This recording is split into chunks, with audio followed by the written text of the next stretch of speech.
بسم اللہ الرحمن الرحیم۔ السلام علیکم ڈیئر اسٹوڈینٹس۔ آج اسلامیات لازمی کا ہمارا لیکچر نمبر 13 ہے۔ سبق نمبر ہم 2 پڑھ رہے ہیں، جس کا عنوان ہے اسلامی تشخص۔ تو اسلامی تشخص میں جو ہم پورشن آج سٹارٹ کر رہے ہیں وہ ہے معاشرتی ذمہ داریاں۔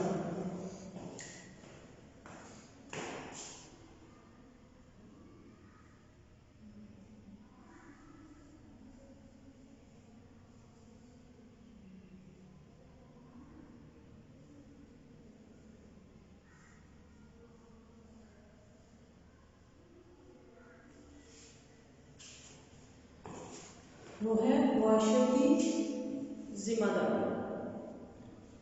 سب سے پہلے ہم دیکھتے ہیں کہ معاشرہ جو ہے وہ کیا ہے۔ معاشرہ جو ہے عربی زبان کا لفظ اشر سے نکلا ہے، عین شین رے، جس کا مطلب ہے زندگی گزارنا، زندگی بسر کرنا۔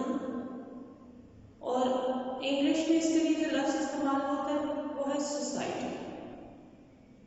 تو معاشرے کا اصطلاحی معنی کیا ہے کہ افراد کا وہ گروہ، وہ ایک گروپ جو باہم مل جل کر رہے اور ان کا ایک دوسرے کے بغیر زندگی گزارنا ناممکن ہے۔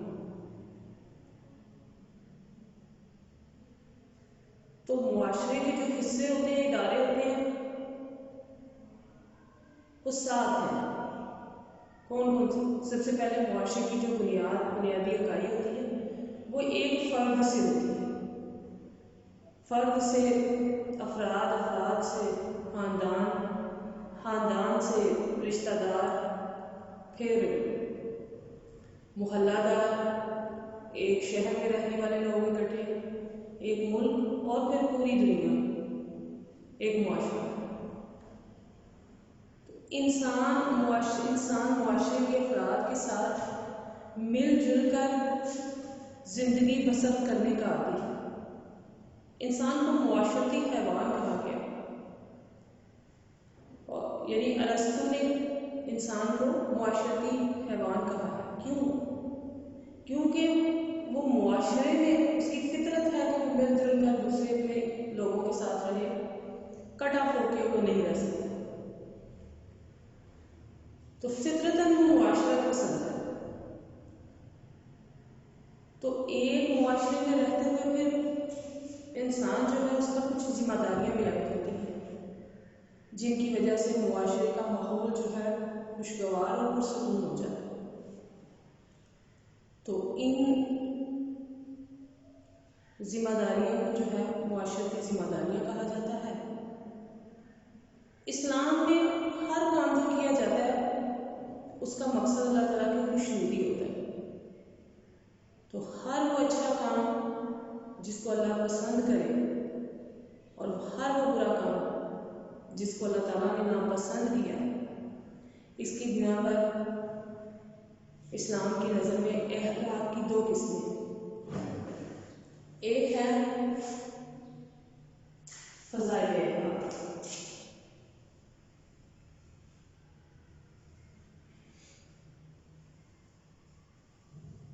جسے ہم محاسن اخلاق بھی کہتے ہیں،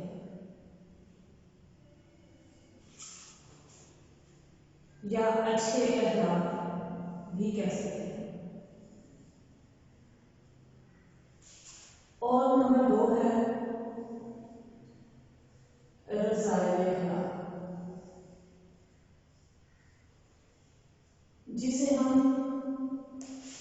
اخلاق سیئہ بھی کہہ سکتے ہیں۔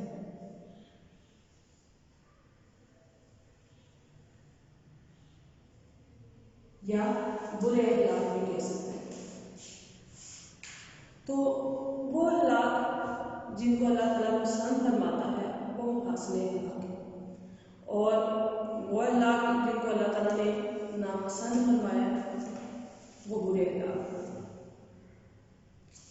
تو آج ہم سب سے پہلے فضائل اخلاق یعنی محاسن اخلاق میں سے جو ٹاپک پڑھیں گے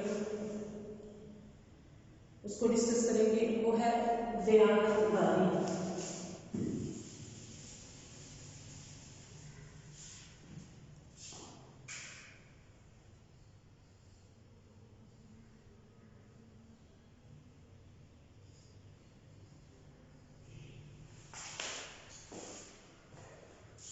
دیانت کا لفظ جو ہے وہ دین سے نکلا ہے، جو مذہب کا ہم مانا ہے۔ تو اس لحاظ سے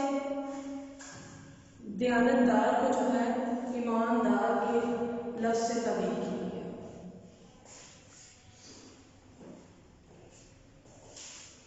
تو اردو میں لفظ دیانت ادائے دیانت کے معنی میں استعمال ہوتا ہے۔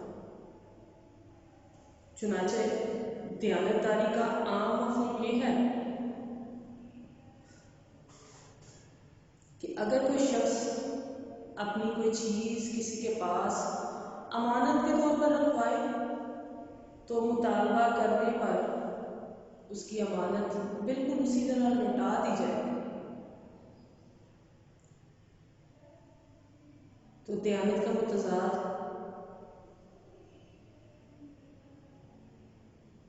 جو لفظ اس کا اپوزٹ استعمال ہوتا ہے وہ خیانت ہے، جسے بددیانتی کہا جاتا ہے، جو رذائل اخلاق ہے۔ اس میں اگلی جو ہیڈنگ آتی ہے وہ ہے امانت اور دیانت کی وسعت۔ اللہ تعالیٰ نے قرآن پاک میں امانت اور دیانت اختیار کرنے کی تاکید کی ہے۔ اسلام میں امانت اور دیانت کا دائرہ جو ہے بہت وسیع ہے۔ معاشرتی اور معاشی تعلقات کی مضبوطی اور استواری کے لیے جو ہے دیانت ایک بنیادی شرط ہے، چاہے وہ معاملات، زندگی کے عام معاملات، روپے پیسے میں ہو، جائیداد میں ہو، اشیاء میں ہو، اور اسی معنی میں جائیں تو ہر مالی، قانونی، اخلاقی امانت جو ہے وہ بھی اسی میں آ جاتی ہے۔ ایون رشتوں میں بھی جو ہے امانت کا پہلو آتا ہے۔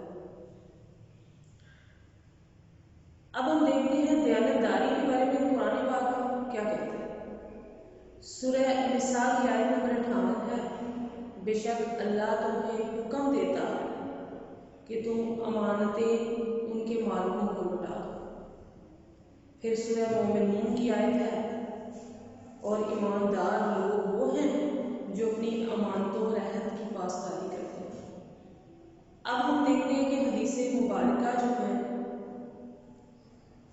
اس میں نبی پاک صلی اللہ علیہ وآلہ وسلم امانت کے متعلق جو ہے وہ کیا فرماتے ہیں۔ نبی پاک صلی اللہ علیہ وآلہ وسلم کا ارشاد ہے، حدیث مبارکہ کا ترجمہ ہے، اس شخص کا کوئی ایمان نہیں جو امانت دار ہو۔ پھر نبی پاک صلی اللہ علیہ وآلہ وسلم نے منافق کی 3 نشانیاں بتائیں، جن میں سے ایک ہے کہ وہ امانت اس کے پاس رکھی جائے تو وہ خیانت کرتا ہے۔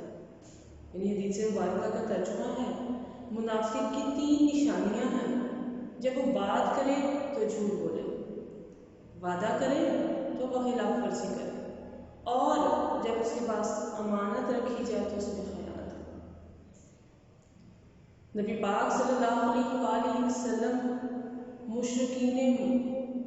ان کو مشرکین مکہ اسی خوبی کی وجہ سے الامین کہتے تھے، اس کا مطلب ہے امانت دار۔ اب ہم دیکھتے ہیں امانت دیانتداری کے جو ہیں وہ عملی تقاضے کیا ہیں۔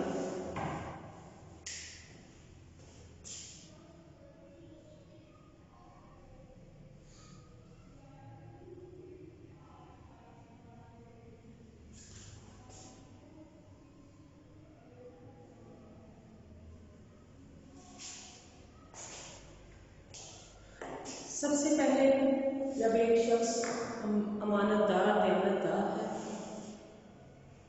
آپ کو کہتا ہے یا اس چیز کا دعویٰ کرتا ہے تو اب عملاً اس کو کیا کرنا چاہیے کہ دیانتداری کی سب سے عام صورت یہ ہے کہ کوئی شخص دوسرے کے پاس کوئی چیز امانت کے طور پر رکھے تو اس کی واپسی کے مطالبے پر اس کو وہ چیز لوٹا دے۔ اگر کسی شخص کا کوئی راز کسی دوسرے شخص کو معلوم ہو تو اسے چھپانا جو ہے وہ بھی امانت ہے۔ نبی پاک صلی اللہ علیہ وسلم نے امانت میں خیانت کرنا نفاق کی ایک نشانی بتائی کہ یہ منافق کی نشانی ہے کہ وہ امانت میں خیانت کرتا ہے۔ اس کے علاوہ اگر کسی سے مشورہ کوئی طلب کیا جائے تو اسے صحیح مشورہ دینا بھی امانت داری کا تقاضا ہے۔ ایک دفعہ ایک صحابی نے نبی پاک صلی اللہ علیہ وسلم سے مشورہ کیا تو آپ صلی اللہ علیہ وسلم نے فرمایا جس سے مشورہ طلب کیا جائے اس کو امانت سپرد کی جاتی ہے۔ پھر کسی مجلس میں کسی نے کچھ باتیں سنی تو ان کا اسی مجلس تک محدود رکھنا امانت ہے۔ حدیث مبارکہ کا ترجمہ ہے محفلوں کی باتیں امانت ہیں۔ پھر سرکاری افسروں اور حکمرانوں کے پاس جو اختیارات ہیں یہ قوم کی طرف سے ان کے پاس جو ہے وہ امانت ہے۔ اس امانت کی حفاظت سے اس طرح ہونی چاہیے کہ ان اختیارات کا استعمال قوم کی بھلائی کے لیے کیا جائے۔ اس کے علاوہ کاروبار اور لین دین میں صحیح اسلامی اصولوں پر عمل کرنا دیانتداری ہے۔ کم تولنا، ملاوٹ کرنا، دھوکہ دینا وغیرہ سب جرائم کاروباری بددیانتی کے ذمہ میں آتے ہیں۔ پھر میاں بیوی جو ہیں ان کو ایک دوسرے کا لباس کہا کیونکہ وہ ایک دوسرے کے رازوں کو جانتے ہیں، تنہائی کی باتوں کو جانتے ہیں۔ تو اس لیے ضروری ہے کہ وہ آپس کی باتوں اور ایک دوسرے کے عیبوں کو جو ہے وہ ظاہر نہ کریں۔ اگر وہ ایسا کریں گے تو یہ امانت میں خیانت ہوگی۔ اس کے علاوہ اللہ تعالیٰ والدین کو اولاد کی نعمت سے، اولاد جیسی نعمت سے نوازتا ہے تو یہ اولاد اللہ تعالیٰ کی ان کے پاس امانت ہوتی ہے۔ اولاد کی صحیح تعلیم و تربیت کرنا اس کی امانت کی حفاظت ہے، اور اگر وہ ایسا نہیں کریں گے تو وہ خیانت کے مرتکب ہوں گے۔ پھر استاد کے پاس طلباء جو ہوتے ہیں وہ والدین اور قوم کی طرف سے امانت ہیں۔ ان کی صحیح رہنمائی اور تعلیم و تربیت کرنا استاد کا فرض ہے، اور اگر استاد اس فرض میں، اس فریضے میں، اس کی ادائیگی میں کوتاہی کرے گا تو یہ امانت میں خیانت ہوگی۔ اس کے علاوہ مصنف اور صحافی کے پاس جو قلم اور عالم کے پاس زبان جو ہے اللہ اور قوم کی طرف سے امانت ہے۔ اگر ان کا فرض ہے کہ وہ اپنے پڑھنے والوں اور واعظ سننے والوں کو حقیقتیں بتائیں، اس میں جھوٹ نہ ملائیں، خود سے باتیں نہ بنائیں اور حق کو نہ چھپائیں، لوگوں کو غلط معلومات جو ہیں وہ فراہم کر کے گمراہ نہ کریں، ورنہ وہ بھی خیانت کے مرتکب ہیں۔ اب دیانتداری کے حوالے سے نبی پاک صلی اللہ علیہ وسلم کے اسوہ حسنہ کی طرف دیکھتے ہیں کہ نبی پاک صلی اللہ علیہ وسلم کو اہل مکہ جو تھے وہ صادق اور امین یعنی امانت دار کے لقب سے یاد کرتے تھے۔ ہجرت مدینہ کے وقت لوگوں کی امانتیں آپ صلی اللہ علیہ وسلم کے پاس موجود تھیں، جن کو ادا کرنے کے لیے آپ صلی اللہ علیہ وسلم نے حضرت علی رضی اللہ تعالیٰ عنہ کو اپنے بستر پر اپنے پیچھے چھوڑ گئے تھے، اور حضرت علی وہ امانتیں ان کے مالکوں کو لوٹا کر پھر مدینہ ہجرت کے لیے نکلے۔ اور آج ہمارا بھی یہ فرض ہے کہ ہم رسول پاک صلی اللہ علیہ وآلہ وسلم کے اسوہ پر عمل کرتے ہوئے اہل لوگوں کو امانتیں دیں، اور اگر ہمارے پاس کوئی امانت ہو تو اس کی حفاظت کریں، اور جب وہ امانت اس کا مالک واپس مانگے تو اس کو واپس دیں۔ تو آج کا ہمارا لیکچر یہی اختتام پذیر ہوتا ہے۔ نیکسٹ لیکچر میں انشاءاللہ پھر حاضر ہوں گے۔ اللہ حافظ۔